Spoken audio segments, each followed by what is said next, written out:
नमस्कार, आप देख रहे हैं सुनिए सरकार। मैं अभिसार शर्मा और एक बार फिर आप सबका बहुत बहुत शुक्रिया दोस्तों।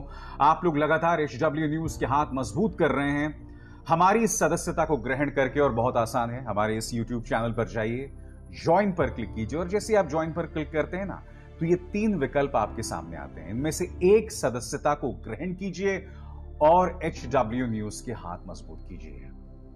और आज हम ये चर्चा करने जा रहे हैं कि किस तरह से कोरोना के मुद्दे पर प्रधानमंत्री नरेंद्र मोदी को एक राज्य का मुख्यमंत्री और राहुल गांधी किस तरह से घेर रहे हैं। राहुल गांधी ने क्या कहा, उसकी चर्चा में थोड़ी देर बात करूंगा, मगर सबसे पहले मैं आपको बतलाना चाहूंगा कि कल प्रधानमंत्री नरेंद्र मोदी की बातचीत होती है झारखंड के मुख्यमंत्री हेमंत सोरेन से। हेमंत सोरेन उसके बाद बातचीत में क्या कहते हैं आपके स्क्रीन पर। आज आदरणीय प्रधानमंत्री जी ने फोन किया, उन्होंने सिर्फ अपने मन की बात की। बेहतर होता यदि वो काम की बात करते और काम की बात सुनते। क्या गलत है इसमें? मगर पूरा प्रचार तंत्र लग गया दोस्तों। चलिए, बीजेपी के नेता उन पर हमला करें तो बात समझ आती, पत्रकार भी उन पर हमला कर रहे हैं। मैं आपको बतलाना चाहता हूं दोस्तों, हेमंत विश्व शर्मा ने क्या कहा, जो कि आपके स्क्रीन पर है। हेमंत विश्व शर्मा कह रहे हैं, आपका यह ट्वीट न सिर्फ न्यूनतम मर्यादा के खिलाफ है, बल्कि उस राज्य की जनता की पीड़ा का भी मजाक उड़ाना है जिनका हाल जानने के लिए माननीय प्रधानमंत्री जी ने फोन किया। बहुत ओछी हरकत कर दी आपने, मुख्यमंत्री पद की गरिमा भी गिरा दी। आपके सामने BL संतोष अब क्या कह रहे हैं वो भी देखिए। This is the level to which some politicians are stooping. PM calls and has detailed talks regarding COVID-19 crisis and this CM tweets so lacks minimum grace required for the position he holds। यानी कि प्रधानमंत्री की तौहीन हुई। और आप जानते हैं, ये भूल जाइए, बीजेपी के नेता इससे बहुत ज्यादा हिले हुए दिखाई दें तो बात समझ आती है। पत्रकार भी, ये टाइम्स नाउ की संपादकें देखिए कितनी दुखी हैं कि क्या ये तरीका हुआ मोदी जी से बात करने का। अब ये न्यूज़ 18 का पत्रकार है, ये पहले भी पत्रकारिता का नाम रोशन करता रहा है, इसका भी दिल बहुत ज्यादा चोटिल है। मैं इनसे पूछना चाहता हूं, प्रधानमंत्री नरेंद्र मोदी जब बंगाल में जाकर ममता बनर्जी के बारे में यह बोल रहे थे, तब तो आप में से किसी की आवाज सामने नहीं आई थी। क्या बोल रहे थे याद है कि नहीं? हाँ, दीदी, ओ दीदी। और उसका परिणाम आपको पता चल गया। सम्माननीय आदरणीय दीदी,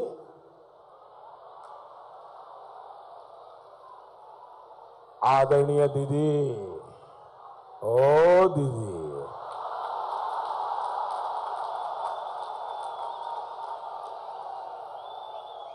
दीदी, ओ दीदी, कितना विश्वास किया था बंगाल के लोगों ने आप पर। आपने बंगाल के लोगों का विश्वास तोड़ दिया। आपने बंगाल के भावुक लोग हैं, इमोशनल लोग हैं, आपने बंगाल के लोगों का दिल तोड़ दिया। दीदी, आपने बंगाल के लोगों का दिल तोड़ दिया। साथियों, पश्चिम बंगाल को दीदी की सरकार की दुर्नीति ने ease of crime, ease of लूट दिया। बीजेपी सरकार ईज ऑफ लिविंग और ईज ऑफ डूइंग बिजनेस का आशोल परिवर्तन देने वाली है। आज मुद्दा ये नहीं है, मुद्दा ये है, मैं ये जानना चाहता हूं इन पत्रकारों से, भारतीय जनता पार्टी के नेताओं से, 13,000 करोड़ का प्रधानमंत्री नरेंद्र मोदी का घर बन रहा है। पैंडेमिक के बीचों बीच उसे अनुमति दी गई। 13 अप्रैल या 12 अप्रैल को उसे अनुमति दी गई थी। इसी मंच पर मैंने आपको बताया था। इस मुद्दे को लेकर इन पत्रकारों की अंतरात्मा नहीं जागती। प्रधानमंत्री नरेंद्र मोदी के बारे में किसी ने कुछ कह दिया तो हिल जाते हैं ये। आपको याद होगा, इसी तरह से प्रधानमंत्री जब मुख्यमंत्रियों से बात कर रहे थे, तब अरविंद केजरीवाल ने उस बातचीत को लाइव कर दिया था, जिसमें वो प्रधानमंत्री से कह रहे थे कि हरियाणा को समझाइए, हमें ऑक्सीजन की कमी है। और उसको लेके प्रधानमंत्री को तो बुरा लगा, इन तमाम मीडिया चैनल्स को बुरा लग गया था। वो मंजर याद है ना आपको? और अरविंद केजरीवाल की चिंता जो है वो वाजिब थी, क्योंकि उसके बाद दिल्ली के अंदर ऑक्सीजन से मरने वालों की तादाद लगातार बढ़ती गई। इनमें से क्या किसी भी पत्रकार ने इस बात पर सवाल उठाया? और यह मत भूलिए, चाहे सुप्रीम कोर्ट हो चाहे हाई कोर्ट हो, वो लगातार लताड़ लगा रहे हैं मोदी सरकार को कि आप दिल्ली को ऑक्सीजन दीजिए। आप जो दिल्ली को ऑक्सीजन दे रहे हैं वो ठीक नहीं है, आपके ऊपर अवमानना की कार्रवाई चलाई जाएगी।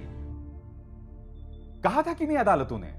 यह अभिसार शर्मा नहीं कह रहा है, मोदी सरकार ने जिस तरह का सौतेला व्यवहार दिल्ली के साथ किया, यह तो हाईकोर्ट कह रहा है ना, और आज सुप्रीम कोर्ट ने भी कहा है। मैं आपसे कुछ और कह रहा हूं। देखिए, अब प्रधानमंत्री के साथ लल्लो चप्पो करने की, उन्हें प्यार से संबोधित करने की बात तो है, बिल्कुल अपने से बुजुर्ग नेता को आपको इज्जत से संबोधित करना चाहिए, मगर मुद्दे आपके सामने हैं। और वो मुद्दा क्या है? मुद्दा आपके सामने यह है कि लोग मर रहे हैं। यह टेलीग्राफ की खबर देखिए आपके स्क्रीन पर। इस खबर में देखिए, एक तरफ प्रधानमंत्री का बंगला बन रहा है और दूसरी तरफ लोग ऑक्सीजन की कमी से मर रहे हैं। क्या आप लोगों का खून इस मुद्दे को लेकर नहीं खौलता? बताइए। और भारतीय जनता पार्टी की लगातार आदत है मुद्दों को भटकाने की। वो मैं आपको आगे बताऊंगा, मगर सबसे पहले मैं आपको बतलाना चाहूंगा कि राहुल गांधी ने किस तरह से मोदी सरकार पर हमला किया। यह कहा जाए प्रधानमंत्री मोदी पर हमला किया है। आपकी स्क्रीन पर एक एक करके आएगा दोस्तों। पहली बात, राहुल गांधी क्या कहते हैं? देश भर में कोरोना वायरस कैसे बदल रहा है, यानी म्यूटेट हो रहा है, उससे जीनोम सीक्वेंसिंग के जरिए ट्रैक किया जाए। राहुल गांधी वो राजनेता हैं जिन्होंने आज से 1 साल पहले कहा था कि आपको अंदाजा नहीं कि कोरोना को लेकर किस तरह की सुनामी आने वाली है। उस वक्त जब इन्होंने कहा था तो मजाक उड़ाया गया था। आज वो एक बार फिर कुछ मशवरा दे रहे हैं, गौर कीजिए। दूसरी बात, कोरोना के बदलते स्वरूप पर, यानी जिस तरह से वो म्यूटेट हो रहा है, वैक्सीन कितनी कारगर है उस पर नजर रखी जाए। हमें यह भी देखना पड़ेगा कि देखिए, हम लोगों को जो वैक्सीन लगा रहे हैं उनका असर हो भी पड़ रहा है कि नहीं हो रहा है, क्योंकि कई ऐसे केसेस हैं दोस्तों जिन्होंने वैक्सीन लगाया। एक खबर आई थी कि अमेरिका से एक वैज्ञानिक आता है, एक डॉक्टर आता है, और यहां पर वो अपने रिश्तेदारों से मिलता है, उसे दोनों वैक्सीन मिल गई होती है, उसे कोरोना फिर से हो जाता है और उसकी मौत हो जाती है। तो ये वाजिब बात उठा रहे हैं राहुल गांधी। तीसरी बात, पूरे देश की आबादी को कोरोना का टीका दिया जाए। सही बात है, इसको लेकर आपको बहुत उग्र और बहुत ही अग्रेसिव तरीके से काम करना पड़ेगा। और चौथी और आखिरी बात, और अपने शोध और परिणामों को लेकर पारदर्शी रहें, ट्रांसपेरेंट रहें और पूरी दुनिया को बताएं। देखिए दोस्तों, दिक्कत क्या पेश आ रही है कि भारत की पारदर्शिता पर पूरी दुनिया सवाल उठा रही है। बड़े बड़े अखबारों ने भारत सरकार के कामकाज की बखिया उधेड़ दी है, और इसको लेकर भी लोग राष्ट्रवाद का मुद्दा बना रहे हैं। हम अगर अपने अंदर नहीं झांकेंगे, हम अगर अपने कमियों को पूरा नहीं करेंगे, तो हम अपने बुजुर्ग मां बाप, अपने बच्चों, अपनी बीवी, अपने पति, इन सबको कैसे बचा पाएंगे? ये सवाल तो आपको खुद से पूछना पड़ेगा ना। हम कब तक आंख मूंदे रहेंगे? किस तरह से उस शतुरमुर्ग की तरह हम अपनी गर्दन को रेत के अंदर दफन कर देंगे और यह सोचेंगे कि खतरा दूर चला जाएगा, सिर्फ एक आदमी की इज्जत बचाने के लिए? आज हमें सवाल यह पूछना है कि सरकार की प्राथमिकताएं क्या हैं। अगर एक मुख्यमंत्री इस तरह की बात कर रहा है तो आपको यह भी समझना पड़ेगा कि मुख्यमंत्री खुद जबरदस्त प्रेशर में है, जबरदस्त दबाव में है। और इनके नेता क्या कर रहे हैं मैं आपको बताता हूं। सबसे पहले आपके स्क्रीन पर तेजस्वी सूर्या। यह आदमी बैंगलोर के एक कोविड सेंटर में जाता है, और उस कोविड सेंटर जिसमें करीब 200 मुलाजिम हैं, उनमें से जो 17 मुलाजिम हैं उनके नाम पढ़ना शुरू करता है, और वो सारे मुसलमान थे।